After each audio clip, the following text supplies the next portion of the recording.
Don't you just love it when somebody who's been quiet and compliant, just hanging out in the background, sees a challenge arise and steps up and speaks out and shows what total gold they've been made of all along? Today, Queen Esther is that person in this story in Esther chapter 5. Up until now, the big characters in the story have been Mordecai the Jew, Xerxes the Persian, and Haman the Agagite. Haman's been revealed as an empty braggart, addicted to the applause his position brought him. Xerxes has been revealed as a thoroughgoing puppet despot, apparently under the control of his courtiers. And even Mordecai the Jew now fades into the story's background as Esther boldly and faithfully acts on her newfound resolution. Her people are now seriously threatened with horrible Haman's decree of genocide, and Esther resolves in chapter 4, the previous chapter, verses 15 to 16, in this way. Mordecai puts the problem to her. Then Esther sent this reply to Mordecai: "Go gather together all the Jews who are in Susa and fast for me. Do not eat or drink for 3 days, night or day. I and my attendants will fast as you do. When this is done, I will go to the king, even though it is against the law. And if I perish, I perish." There, to my mind, is the turning point, the crux in the whole story. The human element that turns back the tide in Persian politics enables the deliverance of God's people from the threat that is facing them. And when the people of God stick their courage to the wall, put their trust in him, God turns the tide of this world's heinous and horrible hostility. Firstly, and there are just 2 points today. Firstly, Esther loves her God and his people, verses 1 to 8. She does that. Doesn't feel it. Doesn't say how much she feels it. She acts. See, if I ask you if you love Jesus, just what are you going to answer? The conventional answer for a compromised queen like this Esther is going to be fairly clearly no. She certainly hasn't kept kosher. She certainly hasn't obeyed what God's law says about marriage. There's not enough of God's faithfulness looking about her for even her fellow inhabitants of King Xerxes' harem to have a clue that her heritage is Jewish. They just don't know. But what Esther's doing when the chips are down is that she's going to prove that she loves both her God and her people. She certainly hasn't shown it until now. Do you remember what happened between Peter and the Lord in John 21, verses 15 to 19? Peter had dropped a catch or 2 or 3, denying the Lord 3 times. And then after his resurrection, the Lord comes back to Peter in John 21. He says, "Simon, son of John, do you love me more than these?" "Yes, Lord," he said, "you know that I love you." And Jesus said, "Feed my lambs." And again Jesus said, "Simon, son of John, do you love me?" And he answered, "Yes, Lord, you know that I love you." Jesus said, "Take care of my sheep." And the third time he said to him, "Simon, son of John, do you love me?" And Peter was hurt because Jesus asked him the third time, "Do you love me?" He said, "Lord, you know all things. You know that I love you." And Jesus said, "Feed my sheep. Very truly I tell you, when you were younger you dressed yourself, went where you wanted. But when you're old you will stretch out your hands, and someone else will dress you and lead you where you do not want to go." Jesus said this to indicate the kind of death by which Peter would glorify God. Then he said to him, "Follow me." See, Peter hadn't proved so faithful when the chips were down and hadn't dignified his words with his conduct. We know he only recently denied his Saviour 3 times. So here it comes, phrased in varying ways, the question as to whether Peter actually did love Jesus. 3 times, yes, but in response, each and every time, "Feed my lambs," or something similar. And then after the final time, a prophecy of what it would cost Peter to do that. To do that. And Jesus said, this is to indicate the kind of death by which Peter would glorify God. Then he said to him, follow me. It's really not the faith protestations that matter. It's whether we actually follow a crucified Saviour, in our own experience of our own life and death, readily to go where he leads us, to live or to die simply for doing that. In a life given up to his service. Neither Peter nor Esther got it all right. Far from it. Would be the summary for both of them. But when it came to commitment to God shown to his people, both of them have the courage born of faith. Here's the thing. Verse 1 shows us love for God will stick its neck out in a harsh and truly God-hostile world. Esther 5 verse 1. On the third day, Esther put on her royal robes and stood in the inner court of the palace in front of the king's hall. And the king was sitting on his royal throne in the hall facing the entrance. She wasn't going to get missed. What's going on here then? It was the third day. That's kind of significant. The third day. That rings bells of what had happened with Queen Vashti before and what had gone wrong for her. Yeah, she'd taken her stance, but it was a stance on her own dignity. And now here's the Jewish girl, Esther. And again, the third day chimes with what had happened earlier in this book. And she puts on her royal robes. She's afraid she's been being a little bit rejected as queen because the king hasn't sent for her for 30 days. She puts on her royal robes. And she goes and enters the red zone of Xerxes' own presence without permission.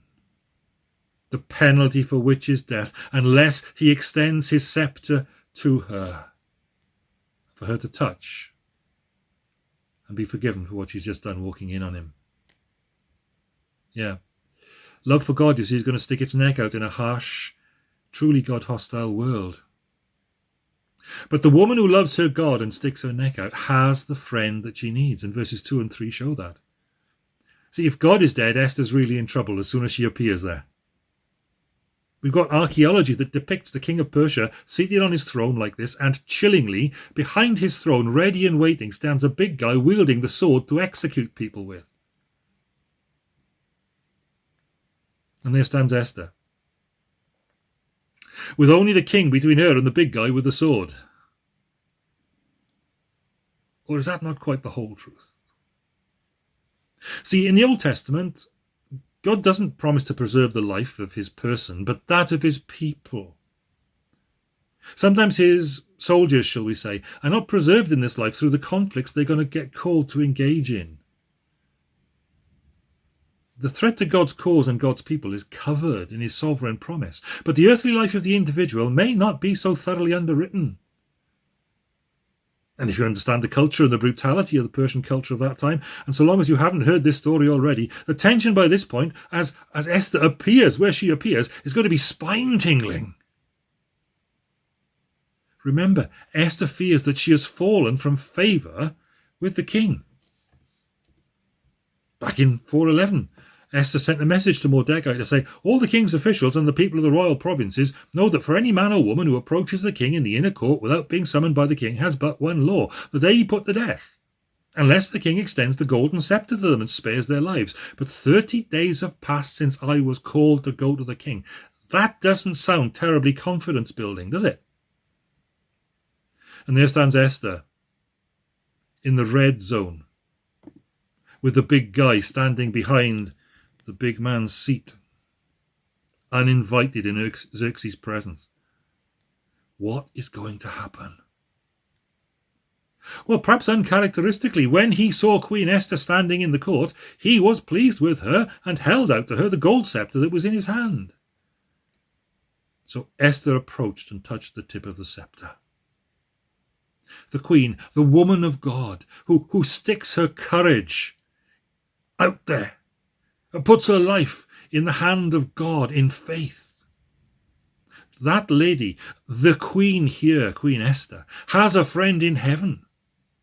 and her life is rather mercifully spared. More than that, contrary to expectation, the king's heart is tender to her needs. The heart of the tyrant is opened in verses 3 and 6. The king asked, "What is it, Queen Esther? What is your request? Even up to half the kingdom it will be given you." Nobody's expecting that. Well, there it is. His heart is opened, and Queen Esther isn't slow. She invites the king and her enemy Haman to a feast. And it is at that feast that as they start drinking, Xerxes asks again, verse 6 of chapter 5. As they were drinking wine, the king again asked Esther, "Now what is your petition? It will be given you. What's your request? Even up to half the kingdom it will be granted." Do you know, this is an unaccustomed generosity in a situation where we had been led to think, and Esther no doubt has been led to think, this is my life on the line. I could get my chips here. Up to half my kingdom.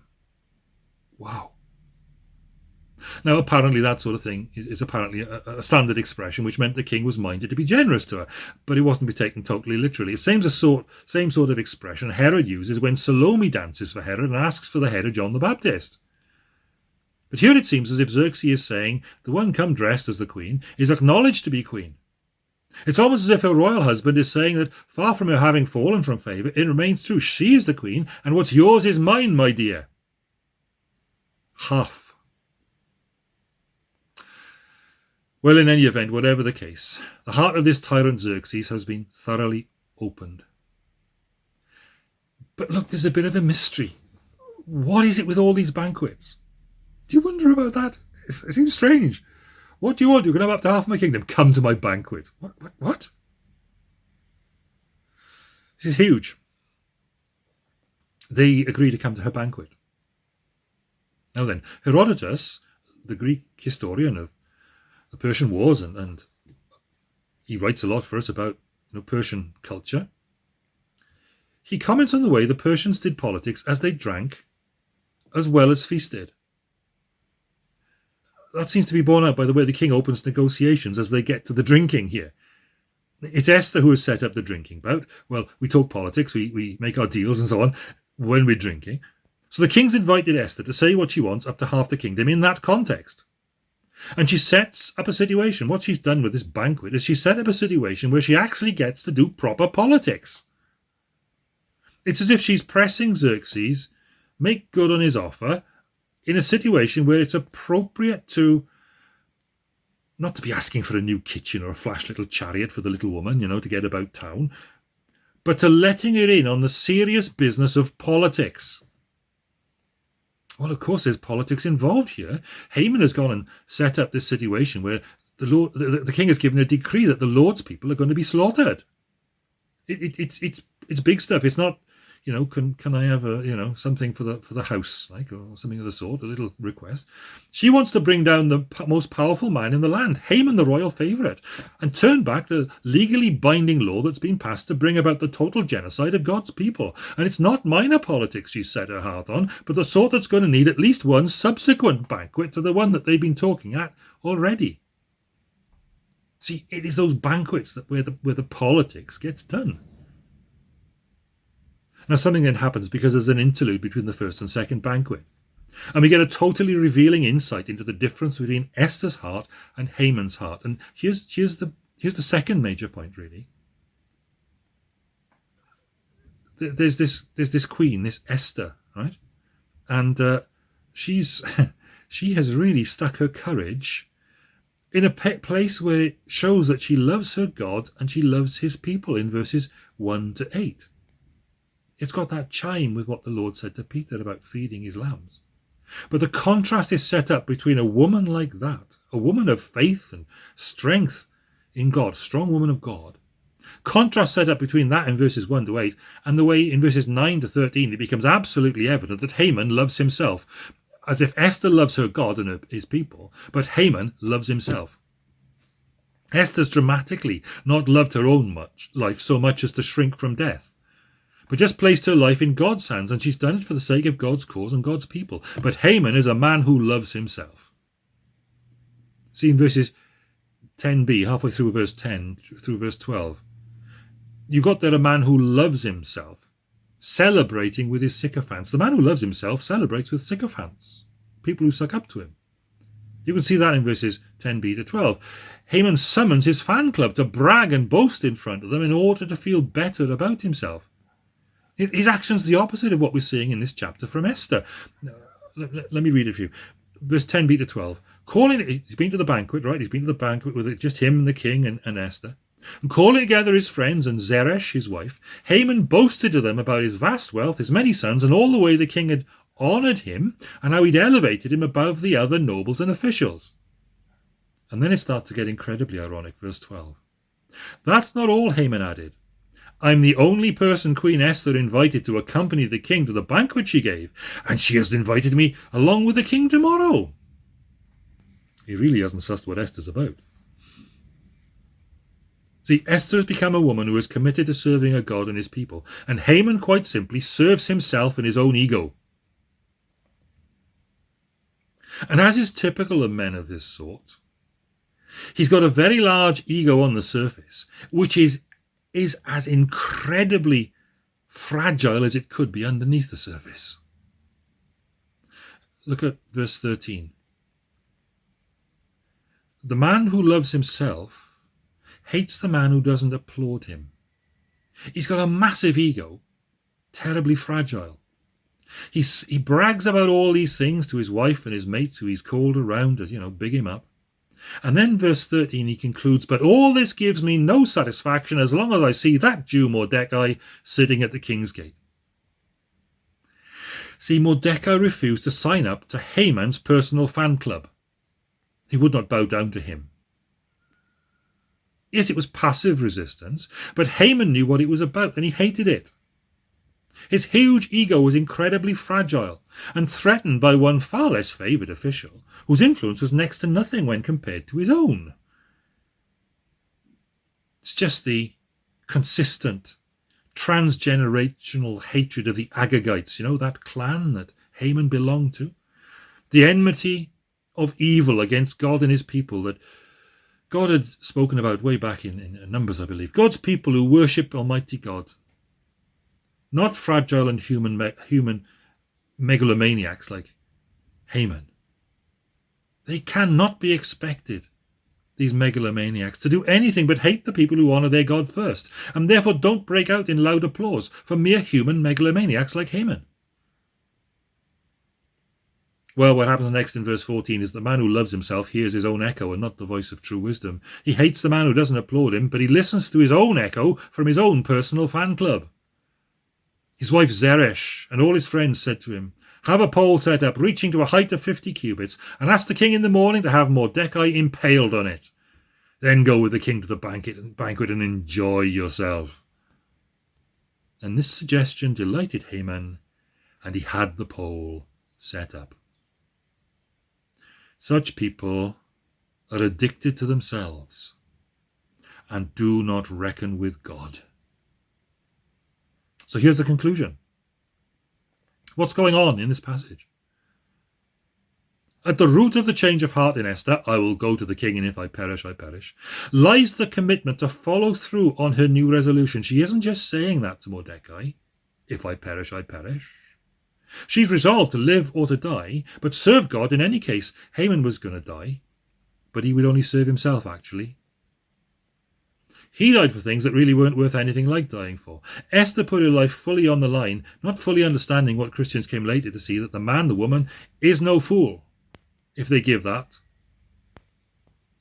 if they put that in God's hand to do as he wills. He is no fool who gives what he cannot keep to gain what he can't lose. I'm paraphrasing the words there written by Jim Elliot, an American Christian missionary, one of 5 people killed during Operation Oka, an attempt to evangelize the Hua a tribe in Ecuador, who died on January the 8th, 1957, an anniversary marked on Sunday last week. The man was 28 years old. He's no fool who gives what he cannot keep, his life, to gain what he cannot lose, eternity and glory. 28 years old. And the miraculous thing then, his wife and the wives of the other guys who died on the Curry River in Ecuador that day, Those wives, they took their own lives in their hands and then placed them in God's hands to visit the self-same tribe themselves and share the gospel with those needy people who'd killed their own husbands. Now, friends, let's ask the question, do we love Jesus?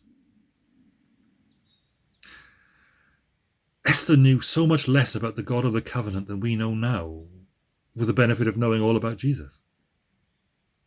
But even so, she knew that what God wanted was to know that Esther would put her life where her mouth was. She'd put her life where her mouth was. She never saw the dying love of Jesus, didn't Esther? She didn't see that. Costly sacrifice for our very unworthy sakes. But even Esther not only resolved to serve the Lord, even if it meant she perished, but she put herself, following up on that resolution, she put herself into the red zone in Xerxes' presence for the sake of God's cause and his people, who were now being threatened by the enemies of God. But we do see Jesus, who was made lower than angels for a little while. We see him now crowned with glory and honor because he suffered death, so that by the grace of God he might taste death for everyone. That's Hebrews 2 verse 9. And the question has to be, how seeing him and seeing all that is impacted, what we are living to be loving. What are we living to be loving? That's the issue that separated Esther and Haman, what they were living to be loving. And it's the issue that separates Jesus' people to this day from people who may be around them. Living for his love? Or living to love yourself? Well, let's make it our prayer in this new year that his love so revolutionizes our lives, that our gratitude and our service to him know no measure, that we're ready to give what we cannot keep, to gain what we cannot lose with him. Because the glorious outcome of that grace-fed commitment to his cause and to his people is the turning of the triumph of evil to its overthrow. And that is the exciting thing we're going to see next when we come back to the book of Esther, God willing, next week.